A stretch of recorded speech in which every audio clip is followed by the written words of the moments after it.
Friends back to our channel. Friends मैं सबका अपने चैनल स्टॉक्स फॉर लाइफ पे बहुत स्वागत करता हूँ। डीएफएल फैमिली डीएफएल बस कल से रिजल्ट फेस्टिवल शुरू हो रहा है। मतलब गैस कल से बड़ी कंपनीज अपने Q3 के नंबर्स को पेश करना शुरू करेंगी और पूरा 200 महीना ना मैं आपके लिए जो इन्फॉर्मेटिव वीडियोस है उसको बनाता रहूँगा। लेकिन उसी बीच में मेरी तो सुराय आपको यही होगी कि खास कर केमिकल स्टॉक्स पे आपको इस बार कड़ी नज़र रखनी है। कोई भी सरप्राइज उनके अर्निंग्स में केमिकल्स में एक तेज़ी का माहौल कायम कर सकता है और इसके विपरीत अगर नंबर्स उम्मीद से ख़राब हुए तो ऑफकोर्स एक करेक्शन भी आ सकता है। लेकिन इसी बीच में दो कंपनी ऐसी भी हैं जो प्योर दोस्तों केमिकल सेगमेंट में स्मॉल कैप को ही आप कंसिडर कर सकते हैं। जिनके साइज़ की बात कीजिए काफ़ी स्मॉल कैप है, लेकिन दोस्तों उनके अर्निंग्स पिछले कुछ समय से काफ़ी दमदार हमें देखने को मिल रहे हैं। और एक कंपनी में प्रोमोटर्स एफआईआईस और डीएस ने इस क्वार्टर में माल पूरा भरा है, जिसका इम्पैक्ट हमें देर या फिर सवेर पॉजिटिव वे में ज़रूर दिखाई पड़ सकता है। चलिए दोस्तों मैं अपनी अनबाइस्ड कमेंट्री शुरू करता हूं। चैनल फर्स्ट टाइम होंगे सब्सक्राइब कर सकते हैं इस तरह क्वालिटी कंटेंट को सबसे पहले एक्सेस करने के लिए। Now without dealing any for time let's begin. जो पहला स्टॉक है 350 के आसपास चल रहा है। बहुत लोग कंप्लेन भी करते हैं कि सर आप थोड़ा महंगा स्टॉक कवर करते हैं। तो जी हाँ दोस्तों, अगर स्टॉक स्प्लिट करके बोनस करके उसको सस्ता कर दिया जाए तो मैनेजमेंट की बात हो जाती है। लेकिन यस, महंगा सस्ता दोस्तों सिर्फ और सिर्फ प्राइस से नहीं होता है, बल्कि ये समझना ज़रूरी है कि कंपनी का मार्केट कैप कितना है, साइज़ कितना। आज दोस्तों एमआरएफ की बात की जाए, एक शेयर 1,30,000 के आसपास ही ट्रेड करता है। तो क्या वो बड़ी कंपनी होगी? रिलायंस से बिल्कुल भी नहीं।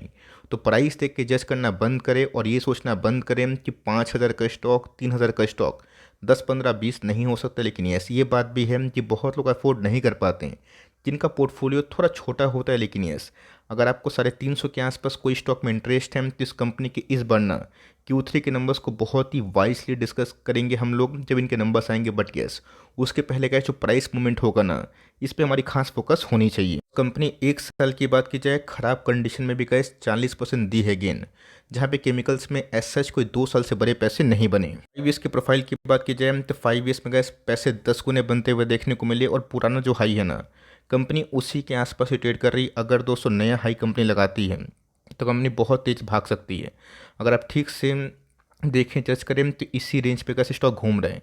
और जिस गैस इस पैटर्न में हमें बहुत ही बड़ी डेवलपमेंट देखने को मिली, कंपनी बहुत ही अच्छा परफॉर्म कर सकती है। टर्म पॉइंट ऑफ व्यू की बात की जाए तो लॉन्ग टर्म में भी गैस अच्छे पैसे बनते हुए देखने को मिल रहे। बट यस, इन सब का दोस्तों एक नेचर है, साइकिल है। जब कंपनी में गिरावट या फिर खराब फेस होता है ना, कंपनी अचानक से गिरती है। पर जब गुड फेस की बात की जाए तो कंपनी चलती भी है। स्टॉक का नाम अगर आप देखें तो बहुत लोगों ने गेस भी किया होगा, मैं इधर पे फिनियोटेक्स केमिकल के बारे में जो पहला स्टॉक है ना उसको कवर कर रहा हूँ। तेल की बात की जाए, जिस इंडस्ट्री को बिलोंग करती है केमिकल, तो दोस्तों बहुत सारे बिजनेस बनाते हैं, बट किसी किसी का केमिकल्स एकदम अलग होता है। इनके बिजनेस की बात की जाए तो textile, construction, water treatment, fertiliser, leather, paint industries इसमें देखने को मिलते हैं। तो धीरे धीरे का इस बूम होना शुरू हो रहा है। टेक्सटाइल से डिमांड आ रहे हैं, कंस्ट्रक्शन से आ रहे हैं, वाटर ट्रीटमेंट से आ रहे हैं, फर्टिलाइज़र का दोस्तों बूम हमें देखने को मिला भी था। पेंट इंडस्ट्री की बात की जाए ये टू रिकवर है। मतलब ये जिस इंडस्ट्री के लिए कैसे केमिकल बनाती है, उन सब इंडस्ट्री में रिकवरी 2024 के मिड से आना स्टार्ट होगी। और तब दोस्तों इस कंपनी में अच्छी खासी तेज़ी अर्निंग ग्रोथ के पॉइंट ऑफ व्यू से हो सकती है। इससे पहले अगर आप साइज़ को फोकस करें तो कंपनी का 3,867 के आसपास ही मार्केट कैप को बिलोंग करती है। 392 इनका एक साल हाई है, 203 इनका एक साल लो है, 350 के आसपास ट्रेड कर रही है। 36 के पी के संग इस कंपनी के आरओसी की बात की जाए, आरओई की बात की जाए, ये काफ़ी इनलाइन है, काफ़ी मजबूत है। बिकॉज कंपनी का 28% के आसपास आरओई निकालना ये बहुत ही बड़ी बात मानी जा सकती है। ये दोस्तों नोटिस करिएगा कि पिछले कुछ समय से अगर आप इनके अर्निंग को फोकस करें ना, तो कंपनी का काफ़ी इंटरेस्टिंग होती है, काफ़ी इंटरेस्टिंग जोन पे है। और मैं देखता हूँ कि 2,000-3,000 करोड़ के आसपास की मार्केट कैप वाली कंपनी कब 15-20 हज़ार करोड़ के आसपास भी चले जाए 3-5 साल में, ये बहुत ही आश्चर्य नहीं होता। बिकॉज ऐसे बहुत सारी कंपनीज को हमने ग्रैब किया था जो इनिशियली पहले बहुत ही मिड कैप थे, संग संग लार्ज कैप तो नहीं बने, बट 2-3 साल का समय लगा। और बहुत कंपनी ऐसी भी थी जो छोटे होने के बावजूद भी मिड कैप को बिलोंग कर रही है। तो ख़राब टाइम में भी कैसे कंपनी अपने ऑपरेटिंग मार्जिन्स को ना काफ़ी तेज़ी से बढ़ाई है, जो सही में काबिल तारीफ बात है। कंपनी के ईपीएस की बात की जाए, प्रॉफिटेबिलिटी की बात की जाए, लास्ट 5 ईयर्स में काफ़ी बढ़े हैं। इनके प्रॉफिट की बात की जाए 14 करोड़ से 106, और इनका ईपीएस गैस 1.18 से 9.48 के आसपास हमें दिखाई दे रहा है। इसकी बात की जाए काफ़ी स्ट्रॉन्ग हमें देखने को मिल रहा है। रिजर्व्स की बात की जाए 400 करोड़ के आसपास रिजर्व्स हैं। जो मार्केट कैप के साइज़ के अकॉर्डिंग बहुत ही बड़ी बात है। बोरोइंग्स की बात की जाए ना के बराबर, और हाल फिलहाल में कैसे इनकी एक सब्सिडरी कंपनी को लेके भी कुछ न्यूज़ हमें दिखाई दी थी। बात प्रमोटर होल्डिंग की, तो सारा पैरामीटर्स कैसे अगर आप देखें कंपनी को, अगर आप ऊपर से as per the balance sheet को ऑब्जर्व करते हुए देखें तो सारे का जो बैलेंस शीट है ना, जो पैरामीटर्स हैं इनके पक्ष में है। चाहे वो फ्री कैश फ्लो की बात की जाए, कंपनी की ईपीएस की बात की जाए, कंपनी के आरओसी की बात की जाए, कंपनी के top line bottom line profit sales की बात की जाए, स्ट्रॉन्ग प्रोमोटर होल्डिंग के संग कंपनी में एफ की होल्डिंग 1% से कम है। डीएस की होल्डिंग है सितंबर क्वार्टर में थोड़ी बढ़ी थी, लेकिन 30% के आसपास जो होल्डिंग है पब्लिक के पास है। बहुत ऐसे पब्लिक भी हैं जो केमिकल्स को बहुत ही लंबे टाइम से होल्ड करते हैं। और एक चीज़ आप नोटिस करिएगा, पुराने टाइप की गैस जो केमिकल कंपनी है ना, उसमें आपको बहुत ज़्यादा पब्लिक होल्डिंग मिलेगी। इसका मतलब ये नहीं है कंपनी नहीं भाग सकती, बिकॉज फ्री फ्लोट शेयर की बात की जाए, नंबर ऑफ शेयर होल्डर ये भी बहुत ज़्यादा नहीं है, बट बहुत कम भी नहीं है। तो इस कंपनी को फोकस करें। एनी सरप्राइज दोस्तों गुड नंबर्स में कंपनी को बहुत तेज़ी से भगा सकता है। कंपनी की बात की जाए, इस कंपनी के भाव की बात की जाए 1139, बट इनका जो मार्केट कैप है एग्जैक्टली गैस एफसीएल के लगभग हमें दिखाई देता है। बात अलग है कि कंपनी एक साल में 23-24% के आसपास चढ़ी है, लेकिन यस जब से कंपनी की लिस्टिंग हमें देखने को मिली ऐसे कोई बड़े पैसे दिखाई नहीं दे रहे बनते हुए। दोस्तों इस बार प्रमोटर्स ने सेल्फी 1% के आसपास स्टेक को राइज किया है। 42 करोड़ के आसपास लागत से अपनी होल्डिंग को बढ़ाई है। एफआईएस और डीएस की होल्डिंग भी गैस इस कंपनी ने बढ़ी है। तो पिछले कुछ समय से गैस कंपनी ने निराश तो किया है, बट कंपनी में उतने वेल्थ डिस्ट्रॉय नहीं हुए जितने दूसरे केमिकल्स कंपनी में डिस्ट्रॉय होते हुए देखने को मिले। ये बात अलग है कि कंपनी रिकवर भी होती है, लोग इसको भूल जाते हैं।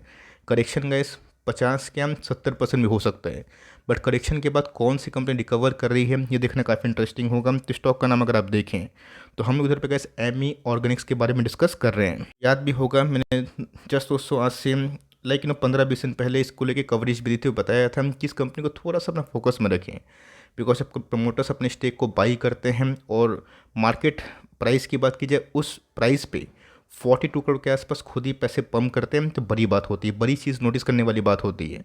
बड़े बड़े फंड हाउसेस की बात की जाए उन्होंने भी कैसे अपने स्टेक को बढ़ाया, जो हमें दिसंबर के जो क्वार्टरली नंबर्स के पहले या फिर बाद में इनके शेयरहोल्डिंग पैटर्न्स में चेंजेस जो होंगे वो दिखाई दे जाएंगे। उसमें मैंने आपको बताया कि बीच में एक न्यूज़ से बताई थी कि कैसे एक बहुत बड़ा सेगमेंट है इलेक्ट्रोलाइट्स का, कंपनी अब उसको मैन्युफैक्चर करेगी और जिसको लेके एमओयू साइन हो चुका है गुजरात गवर्नमेंट द्वारा। मतलब दोस्तों हर एक फ्रंट में कंपनी कोशिश कर रही है कि अपने ग्रोथ को एक्सलेट करे। और यस इस बात को तो दोस्तों हम लोग को डिनाई नहीं करना चाहिए कि प्रमोटर्स ने अपने 1% के आसपास स्टेक को जो बढ़ाया है ना, ये सही में नोटिस करने वाली बात होती है अगर कंपनी के प्रमोटर्स को खुद पे काफ़ी भरोसा हो। तो बात कंपनी की स्पेशलिटी केमिकल में भी काम करती है एपीआई, जिसको दोस्तों मैं इस बार बहुत ही कड़ी नज़र से देख रहा हूँ कि फार्मा में क्या अपडेट आएगी मैं दूंगा। लेकिन फार्मा में अगर अपडेट अच्छी आती है तो बहुत ऐसे गैस एपीआई मैन्युफैक्चरिंग जो केमिकल्स कंपनी है उनको भी राहत होगी, खासकर बेंजीन वाले स्टॉक जो एपीआई से काफ़ी निर्भर होते हैं। उसमें एल्किल एलिमेंट्स भी हैं, बालाजी भी है। तो समय के संग दोस्तों जो डेवलपमेंट होगी मैं आपके सामने लाऊंगा, लेकिन आप चाहे तो वीडियो को पॉज करके देख सकते हैं कि केमिकल्स के बहुत सारे इंटरमीडिएट्स हैं जिसमें कंपनी बहुत ही शुरुआती टाइम से काम कर रही है। भी साइज़ की बात की जाए तो 4000 करोड़ के आसपास की मार्केट कैप है। 1389 एक साल हाई है, लाइफ टाइम हाई है। 1140 के आसपास ट्रेड होता हुआ देखने को मिल रहा है। 54 के पी के संग कंपनी के आरओसी आरओई ठीक ठाक इनलाइन हमें दिखाई पड़ते हैं। इस गाइस नोटिस करिएगा कि पिछले कुछ समय से company growth point of view से अच्छा काम कर रही है। मतलब खराब टाइम में भी गाइस कंपनी की जो डिमांड है टॉप लाइन से वो खराब नहीं हुए। कंपनी का ऑपरेटिंग मार्जिन का इस डबल रेट के संग 20% के आसपास है, जो बहुत ही बड़ी बात है। विनगैस केमिकल्स की तो हालत खस्ता हुई थी, बट इस कंपनी में अर्निंग्स कदम दिखाई पड़ा। बहुत लोग पूछेंगे कि सर टीटीएम में जो प्रॉफिट है पहले से क्यों डाउन हुए, तो लास्ट क्वार्टर में गैस कंपनी ने 17 करोड़ के आसपास लॉस दिखाया था बिकॉज ऑफ टैक्स एडजस्टमेंट। अगर आप उसको एडजस्ट करके नहीं देखें तो कंपनी के टॉप लाइन भी पहले से बढ़े हैं और कंपनी की प्रॉफिटेबिलिटी भी उस एडजस्टमेंट को छोड़ के बढ़ते हुए दिखाई दिए होंगे। बात दोस्तों कंपनी के रिजर्व्स की, तो कंपनी के पास 594 करोड़ के आसपास रिजर्व्स हैं, तो ठीक है, बहुत ही अच्छी बात है। बोरोइंग्स की बात की जाए जो पहले से बढ़े हैं बिकॉज कंपनी यहाँ पे ना कुछ मास्टर प्लान्स को कर रही है। जैसे कि मैंने पहले ही बताया कि यहाँ पे प्रमोटर्स द्वारा जो शेयर्स को खरीदे गए हैं इसका अपडेट दिसंबर क्वार्टर के जस्ट अपडेट होने के बाद ही समझ में आएगा, जहाँ पे एफआईएस ने और डीएस ने गए सितंबर क्वार्टर्स में भी अपने स्टेक को बढ़ाएं और एक बड़ा पार्टी अपने माल को बेचा था, जिसको बेचने के बाद एफआईएस डीएस प्रमोटर तीनों ने अपने स्टेक को बढ़ाया था। रही बात नंबर्स ऑफ शेयर होल्डर्स की 72,000 के आसपास है। बहुत लोग आईपीओ में ही ये शेयर लगा था जो होल्ड करते हैं। तो यहाँ पे जैसे इस कंपनी को आप खरीदें बेचें, नहीं खरीदें नहीं बेचें, आपका पर्सनल पॉइंट ऑफ व्यू, लेकिन यस नज़र बना के रखें। हम छोटी क्वांटिटीज में आप चाहे तो ऐड कर सकते हैं।